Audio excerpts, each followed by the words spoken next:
Alright guys, Bearded Angler here with Real Oak Outdoors. We've gotten a lot of rain here lately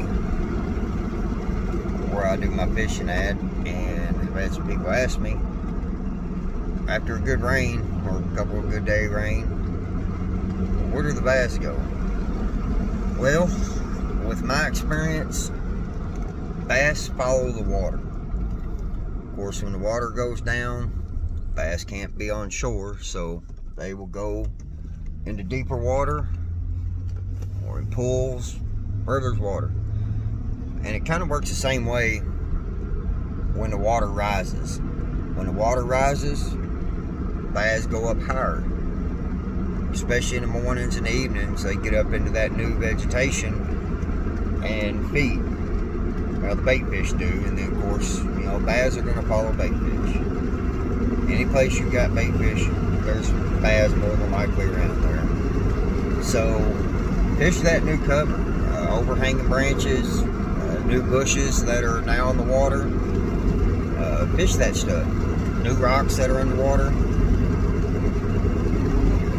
And keep in mind also that your docks, especially behind your docks, will be deeper in water.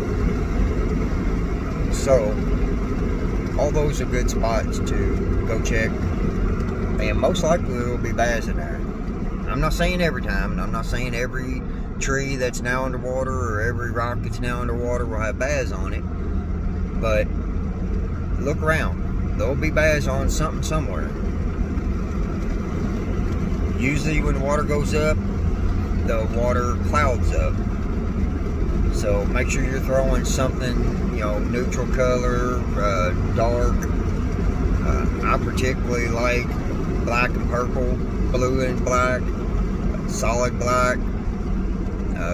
I don't throw green pumpkin a whole lot in muddy or cloudy water after a rain.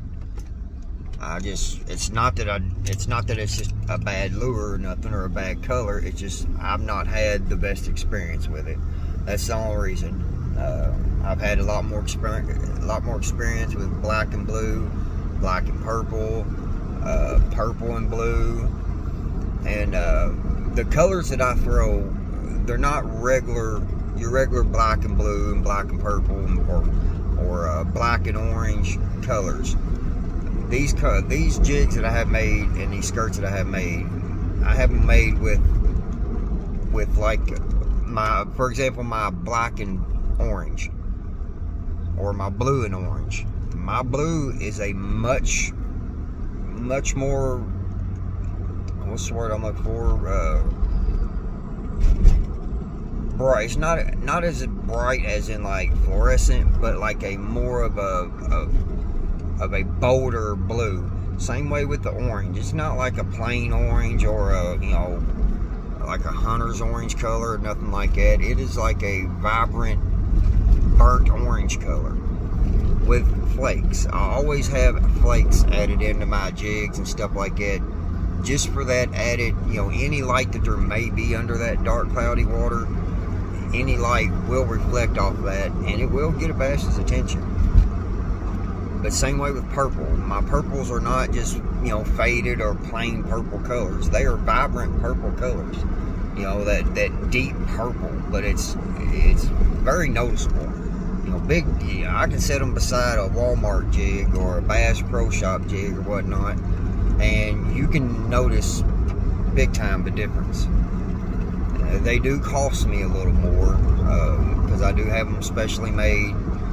So I tend to save those lures for tournaments, or if I'm fishing a new area and I know what the cover is and I just want to see if I can, what works there for the bass. If I'm just out fishing for fun, or trying out new lures or something like that, then of course I'll use whatever lures that were sent to me, whatever colors they may be, brightness wise or darkness wise. Now that's for jigs and chatterbaits. I will have my chatterbaits specially made, the skirts of course, and trailers. But when it comes to rubber worms,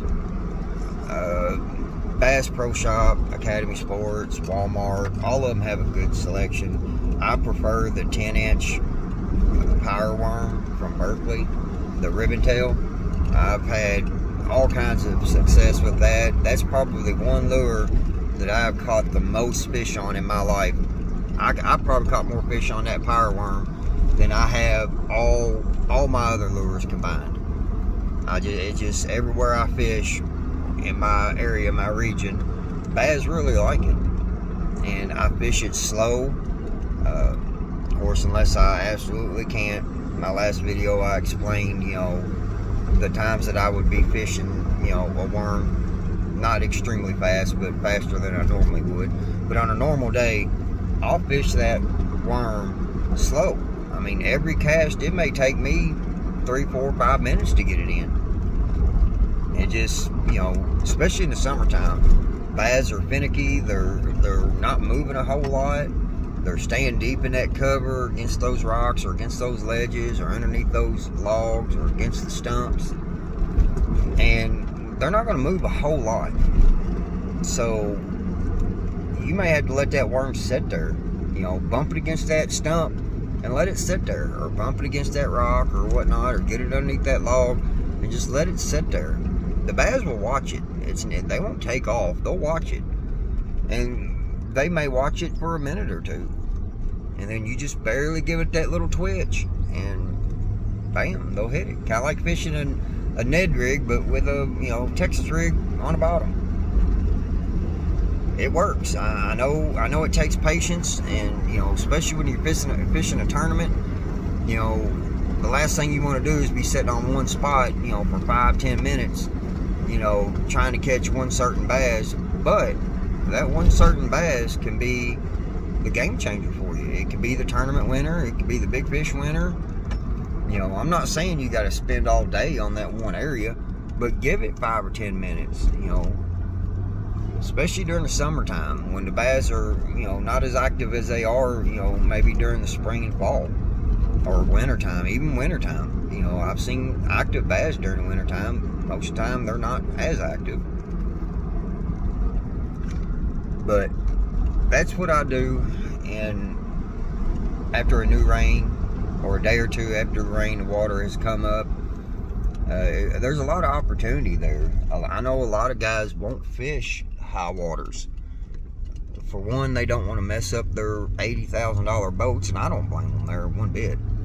Of course, I fish out of a kayak. I'm not as concerned about running over something that I can't see, or don't know that's there. So I take advantage of that high water as much as I can, because it always brings new possibilities, new places to fish, and it will bring those bigger bass off the bottom, because it cools the water down. It gives them more places to hide, more places to feed. So you guys take advantage of that. Get out there, even if you're bank fishing, get out there and fish those new spots. I know once the water comes up, sometimes it's harder to get along the bank, but just keep walking and find spots. There'll be spots somewhere. But that's all I got, guys. Keep an eye out for some more videos. I always do little videos like this based off of my personal experience. I'm not saying this is going to work for everybody, but these videos that I make are my personal experience that I deal with on a daily basis or weekly basis whenever I get a chance to get out and go fishing. And I just want to share it with you guys, so maybe you guys can try it, and maybe it'll work for you too, and help your fishing out. I watch videos on YouTube just like everybody else does. I get ideas from other guys on YouTube, and I go out and try it.